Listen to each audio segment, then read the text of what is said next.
बेहद खास मेहमान मेरे साथ कार्यक्रम में हो रहे हैं शामिल, एडलवाइज एसेट मैनेजमेंट के चीफ इन्वेस्टमेंट ऑफिसर इक्विटीज के त्रिदीप भट्टाचार्य साहब, जिन्हें 20 साल से ज़्यादा का लंबा गहरा अनुभव है भारतीय बाजारों का और अंतर्राष्ट्रीय बाजारों का भी। और एडलवाइज ज्वाइन करने के पहले आप एक्सिस म्यूचुअल फंड और कई सारे दिग्गज संस्थानों में और यूबीएस ग्लोबल जैसे कंपनियों में काम करने का अनुभव भी रहा है आपको लंदन का। और आपने क्वालिफिकेशन के लिहाज से SP Jain of institute of management से आपने पोस्ट ग्रेजुएशन डिप्लोमा किया है बिजनेस मैनेजमेंट में, और साथ ही आईआईटी खड़गपुर से बीटेक की डिग्री ली है इलेक्ट्रिकल इंजीनियरिंग में, यानी कि नमस्कार सर, बहुत बहुत स्वागत है, धन्यवाद समय देने के लिए। सर हम तो सोचे थे आपको बुलाने के साथ ही हमारा सेलिब्रेशन शुरू हो जाएगा लाइफ हाई का, नंदलेस थोड़ा सा आसपास ही हम, as good as life high. तो सर ये घूम फिर के बाजार फिर से नए हाइस पर आ गए हैं, क्या हो रहा है हिंदुस्तान के बाजारों में इतनी मजबूती की वजह? तो मेरे ख्याल में अभी जो एक कह लीजिए थोड़ा सा रिलीफ रैली है वो इसलिए है क्योंकि अभी आज या कल में जैसे लोकल इलेक्शंस होने वाले हो रहे हैं और 3 दिसंबर को उसका रिजल्ट आने वाला है।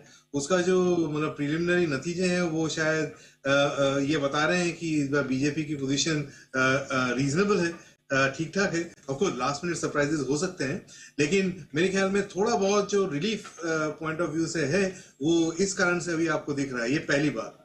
दूसरी बात ये कि अभी रिजल्ट सीजन हमारा खत्म हुआ और ये रिजल्ट सीजन में हमने देखा कि टॉप लाइन ग्रोथ शायद मिड सिंगल डिजिट रही, बहुत ज्यादा तेज नहीं थी, लेकिन जो अर्निंग्स ग्रोथ है वो अभी भी 30 से 40% वाई ऑन वाई के बीच में ऑपरेट कर रही है। ऐसे दुनिया में बहुत कम देश हैं जहां आपको अर्निंग्स ग्रोथ इतनी दुरुस्त मिल रही हो।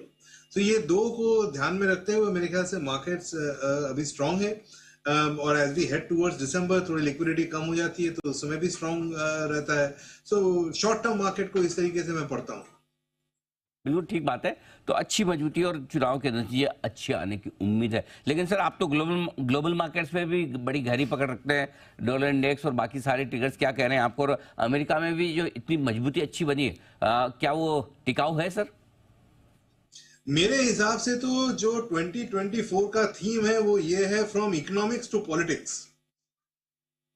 बेसिकली अगर आप देखें कि दुनिया जहां में 2024 में करीबन टॉप 20 देशों में से आधे देशों में इलेक्शन हो रहे हैं, यूएस और इंडिया इंक्लूडेड। तो अगले 5 से 6 महीने में आपको बहुत इलेक्शन प्रोमिसेस कह लीजिए या फिर ग्रोथ प्रोमिसेस कह लीजिए, इंफ्रास्ट्रक्चर प्रोमिसेस कह लीजिए, ये आपको सुनने को मिलेगा। तो मैक्रो नैरेटिव काफी स्ट्रांग रहने वाला है अगले 5 से 6 महीने में। और यूएस में भी अभी वैसे ही दारोमदार है। तो एक तो पहले ये होगा कि इकोनॉमिक्स से हम लोग पॉलिटिक्स के, इकोनॉमिक्स मतलब 2023 में ज्यादातर डिबेट हमारी ये थी कि इंटरेस्ट रेट्स पीक हुए कि नहीं हुए, कितना गिरेगा वगैरह वगैरह। वहां से अभी जो मेन डिबेट हो जाएगी वो कौन सत्ता में आएगा, कौन सी पार्टी, वो रहेगा। ये मेन चेंज होगा 2024। और दूसरा ये है कि मेरे ख्याल में इन्फ्लेशन, जो डिसइन्फ्लेशन का दौर है ये शुरू होगा। मेरा मानना है कि ये इन्फ्लेशन धीमे धीमे कम होगा, लेकिन जो डायरेक्शन है, पीक हमारा हो चुका है, वहां से धीमे धीमे नीचे आएगा। तो ये दो मेन चेंजेस होंगे जो globally as well as India में अगले 6 से 12 महीने में अपने को देखने को मिलेगा। तो मैक्रो काफी ज्यादा नॉइजी रहने वाला है। इसमें हम लोगों को बॉटम ऑफ स्टॉक पिकिंग के चलते ही आगे बढ़ना है और अपने को वहां पे फोकस करना है कि जहां अर्निंग्स रेजिलिएंट हो, क्योंकि अगर अर्निंग्स रेजिलिएंट हुए तो ये मैक्रो नैरेटिव उनके फेवर में काम करेगा। सर प्राइमरी मार्केट में पिछले हफ्ते काफ़ी एक्शन दिखा, आज भी 2 तगड़ी लिस्टिंग हुई है। कुछ लोग ये मान रहे हैं कि सही है, रीजनेबल है, कुछ लोगों को लगता है यूफोरिया हो रहा है। आप कैसे देख रहे हैं जिस तरह का रेस्पॉन्स आईपीओ को मिल रहा है, जिस तरह की लिस्टिंग हो रही है, ठीक है ये? नहीं, मेरे ख्याल में कुछ कुछ जगह पे तो अति हो ही रहा है। तो मेरे ख्याल में मैं इसको आईपीओ को अलग ना करते हुए मैं ये कहूंगा कि मिड और स्मॉल कैप का जो डोमेन है उसमें कुछ कुछ इलाकों में, कुछ कुछ जगह पे थोड़ा बहुत, जैसे हम अंग्रेजी में कहते हैं इरैशनल एक्सुबरेंस, तो मतलब थोड़ी सी अति होने की जो देखने को मिल रहा है वो है। सो आज के डेट में अगर आप पूछेगा कि हम स्टॉक पिकिंग कैसे कर रहे हैं, तो हम लोगों को ज्यादा वैल्यू थोड़ा सा लार्ज कैप स्टॉक्स में दिख रहा है, लेकिन ऐसा नहीं कि हम मिड और स्मॉल कैप को छोड़ दिए हैं। मिड और स्मॉल कैप में आजकल हम थोड़े ज्यादा सिलेक्टिव हो गए हैं अपने स्टॉक पिकिंग में, ताकि उन जगहों को अवॉइड कर सके जहां पे कि फ्रॉड बना हुआ हो या जहां पे कि बहुत ज्यादा एंथुजियाज्म हो। सो हम लोग इस मार्केट को उस तरीके से नेविगेट कर रहे हैं, क्योंकि देखिए at the end of the day पिछले अगर मेरा जिसमें हमारा ऑफ कोर्स ये डेटा है मल्टी कैप पोर्टफोलियो जिसका हमारा एनएफओ हुआ पिछले 1-2 महीने में ऑलमोस्ट अबाउट 10-15% का उसमें रैली आ गया है। सो जब इतना बड़ा रैली हो तब आप मार्केट से बाहर नहीं बैठ सकते हैं। So practically speaking large cap में थोड़ा वैल्यू ज्यादा है और मिड और स्मॉल कैप में हम लोग सिलेक्टिव हैं। इस तरीके से हम लोग खेल रहे हैं मार्केट। ठीक बात है। अच्छा सर, आप बताएं, अब अगर पैसा लगाना है तो इस वक्त कहाँ आपको लगता है कि मौके हैं भारतीय बाजारों में पैसा लगाने के लिए? क्या पसंद है आपको? तो मेरे ख्याल में जैसे मैंने थीम जो आपको बताई वो ये है कि अर्निंग्स रेजिलियंस, जहां अर्निंग्स दुरुस्त हो वहां जाके बैठना चाहिए। क्योंकि अभी अभी मैक्रो पॉजिटिव है, हो सकता है अगर कहीं पे पॉलिटिकल उलटफेर हो जाए तो नेगेटिव भी हो सकता है, तो उस माहौल में अपने को अर्निंग्स का ही सहारा है। तो ऐसे 3-4 जगह हैं जहां पे मुझे लगता है कि अर्निंग्स अच्छे आने वाले हैं अगले 6 से 12 महीने में।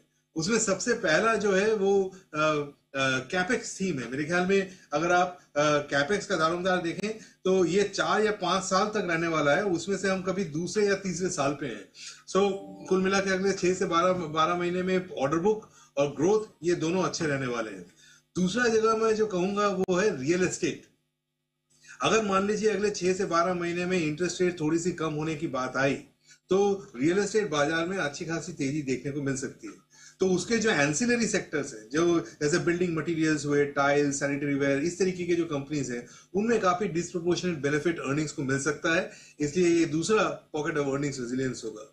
और तीसरा जो मैं कहने जा रहा हूं वो ये है कि पावर का जो थीम है, ये 3 साल पॉइंट ऑफ व्यू से देखें तो इंडिया एक पावर डेफिसिट फेज में जाने के फिराक में है, जहां की पावर जनरेशन, पावर यूटिलिटीज, ये सारे कंपनीज के इर्द गिर्द काफी डिमांड स्ट्रांग रहने वाला है।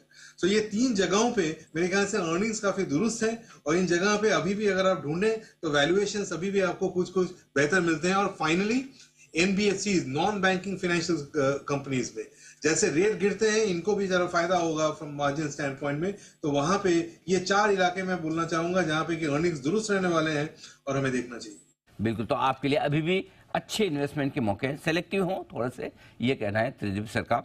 बाकी बाजार में मूड माहौल ठीक है, चिंता की बात नहीं, सावधानी के साथ आप लगाएं पैसा। बहुत बहुत धन्यवाद सर समय देने के लिए और विस्तार से बताने के लिए हमारे दर्शकों को बाजार का आउटलुक। त्रिदीप भट्टाचार्य साहब और बताते हुए आपको बात